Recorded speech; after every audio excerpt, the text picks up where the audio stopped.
Students, आज हम class 9 की आपकी जो लोकतांत्रिक राजनीति की बुक है उसका चैप्टर नंबर 5 लोकतांत्रिक अधिकार, इसके प्रश्नोत्तर है वो आज के सेशन में डिस्कस करने वाले हैं।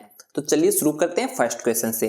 फर्स्ट क्वेश्चन है आपका कि इनमें से कौन सा मौलिक अधिकार के उपयोग का उदाहरण नहीं है। ऑप्शन ए है कि बिहार के मजदूरों का पंजाब के खेतों में काम करने जाना। ऑप्शन बी है ईसाई मिशनों द्वारा मिशनरी स्कूलों की श्रृंखला चलाना। ऑप्शन सी है सरकारी नौकरी में स्त्री और पुरुष को समान वेतन मिलना। ऑप्शन डी है बच्चों द्वारा माँ बाप की संपत्ति है वो विरासत में पाना। तो आपका सही आंसर होगा ऑप्शन डी, क्योंकि संपत्ति का जो अधिकार है उसको कानूनी अधिकार बना दिया गया है, ये मौलिक अधिकार से हटा दिया गया है, इसलिए आपका ऑप्शन डी सही आंसर होगा। बाकी ऑप्शन ए बी सी ये सभी मौलिक अधिकारों के अंतर्गत ही आते हैं। नेक्स्ट क्वेश्चन है आपका कि इनमें से कौन सी स्वतंत्रता भारतीय नागरिकों को नहीं है। सरकार की आलोचना की स्वतंत्रता, सशस्त्र विद्रोह में भाग लेने की स्वतंत्रता, सरकार बदलने के लिए आंदोलन शुरू करने की स्वतंत्रता या संविधान के केंद्रीय मूल्यों का विरोध करने की स्वतंत्रता। तो आपका सही आंसर हो जाएगा ऑप्शन बी, सशस्त्र विद्रोह में भाग लेने की जो स्वतंत्रता है वो किसी भी नागरिक को नहीं है, क्योंकि ये भारत की एकता, अखंडता और सुरक्षा के खिलाफ है, इसलिए आपका ऑप्शन बी सही आंसर हो जाएगा। नेक्स्ट क्वेश्चन है कि भारतीय स्वतंत्रता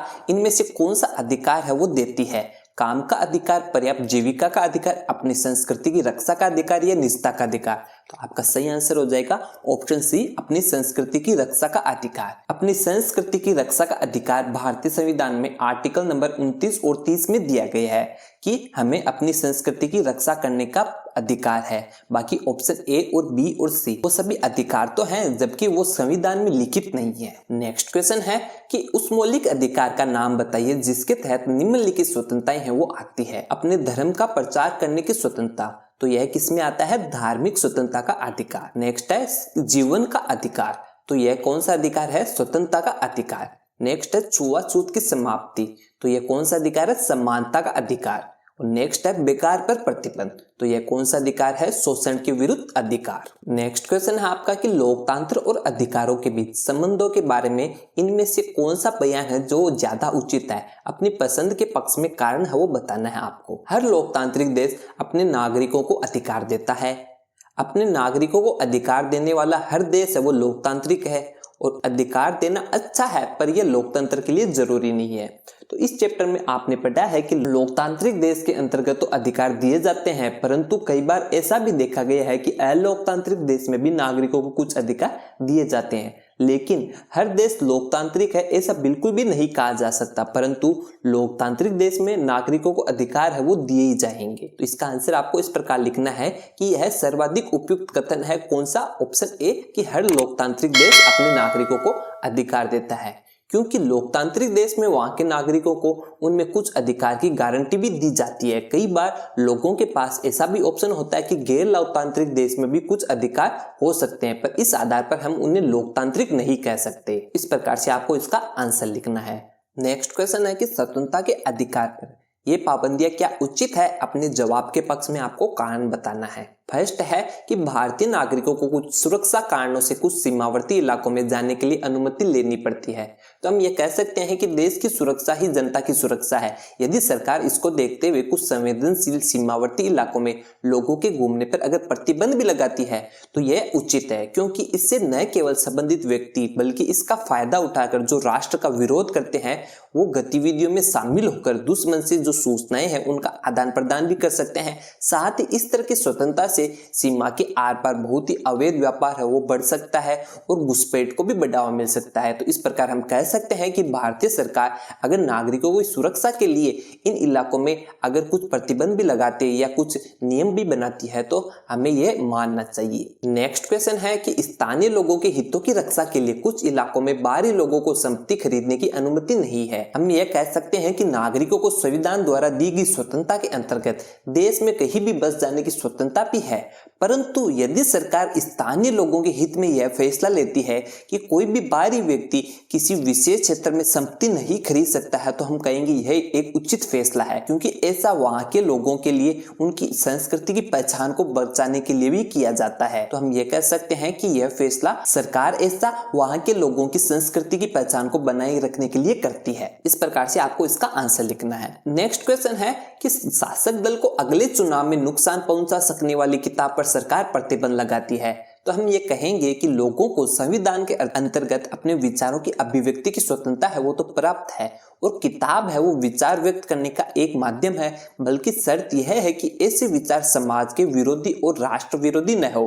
किंतु यदि सरकार सिर्फ इस कारण से किताब के प्रकाशन पर प्रतिबंध लगाती है कि यह उसकी पार्टी के विरोध में है या आगामी चुनाव में उसकी पार्टी पर इसका प्रभाव पड़ सकता है, तो यह सरासर गलत है, क्योंकि इससे व्यक्ति की जो स्वतंत्रता का जो अधिकार है उसका हनन होता है। तो इस प्रकार से आपको इसका आंसर लिखना है। नेक्स्ट क्वेश्चन है, मनोज एक सरकारी दफ्तर में मैनेजर के पद के लिए आवेदन देने गया और वहां के किरानी ने उसका आवेदन लेने से मना कर दिया और कहा कि झाड़ू लगाने वाले का बेटा होकर तुम मैनेजर बनना चाहते हो? तुम्हारी जाति का कोई कभी इस पद पर आया है? नगर पालिका के दफ्तर जाओ और सफाई कर्मचारी के लिए अर्जी दो। इस मामले में मनोज के किस मौलिक अधिकार का उल्लंघन हो रहा है? मनोज की तरफ से जिला अधिकारी के नाम लिखे एक पत्र में इसका उल्लेख करना है। तो आपको एक पत्र लिखना है जिला अधिकारी को।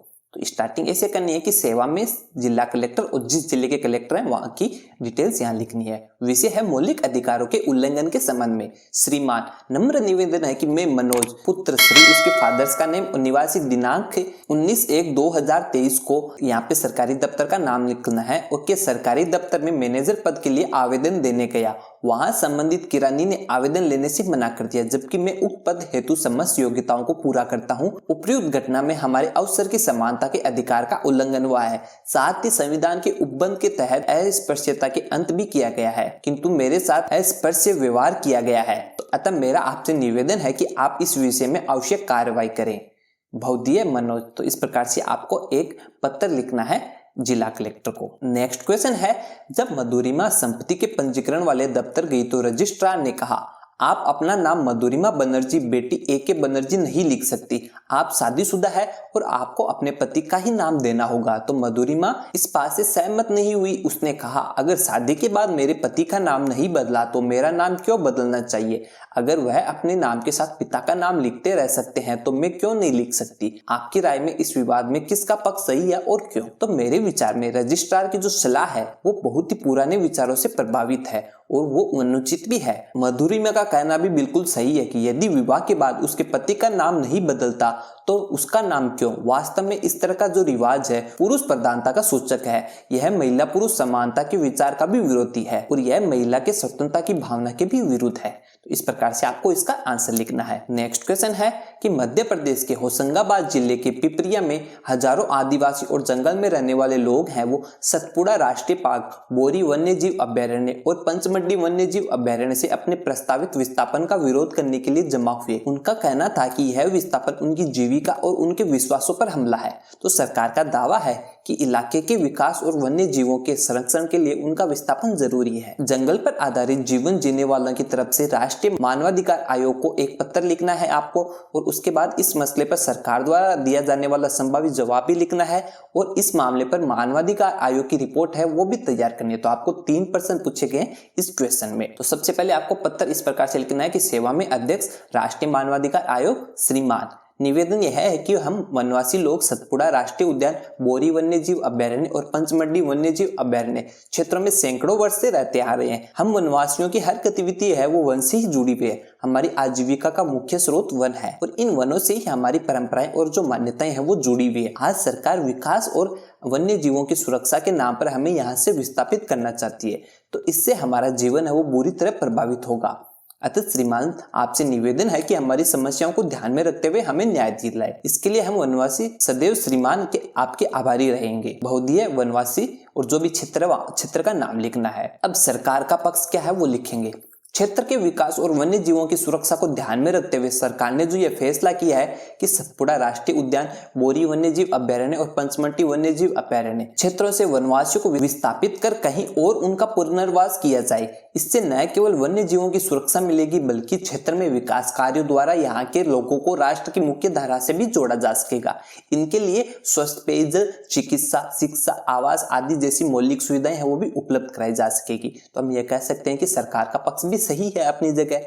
अब है राष्ट्रीय मानवाधिकार आयोग की रिपोर्ट। तो सतपुड़ा राष्ट्रीय उद्यान तथा बोरी व पंचमढ़ी वन्यजीव अभ्यारण्य क्षेत्रों से लोगों के विस्थापन से जो उत्पन्न होने वाली समस्याएं हैं उनको देखते हुए आयोग ने सरकार के इस कदम पर आपत्ति उठाई है। क्यों आपत्ति उठाई है कि आयोग का कहना है कि सरकार पहले जो वहां जीविका और पुनर्वास की व्यवस्था करे, कि सरकार को सबसे पहले जो भी वनवासी लोग हैं उनके लिए जीविका की व्यवस्था करे, फिर इस तरह के कदम उठाए। इनसे इन लोगों की जीविका, क्योंकि इन लोगों की जो जीविका है वो वनों से ही चलती है और विस्थापन की स्थिति में यहाँ के बहुत ही हजारों परिवार वो प्रभावित होंगे। न केवल उनकी जीविका छिनेगी बल्कि उनकी मान्यताओं तथा परंपराओं पर भी प्रभाव पड़ेगा। अतः सरकार एक समिति बनाकर सबसे पहले इससे जुड़ी सभी समस्याओं की जानकारी ले और फिर अन्य आवश्यक कदम उठाए ताकि उनके मानवीय अधिकारों का भी हनन न हो। इस प्रकार से आपको इसका आंसर लिखना है।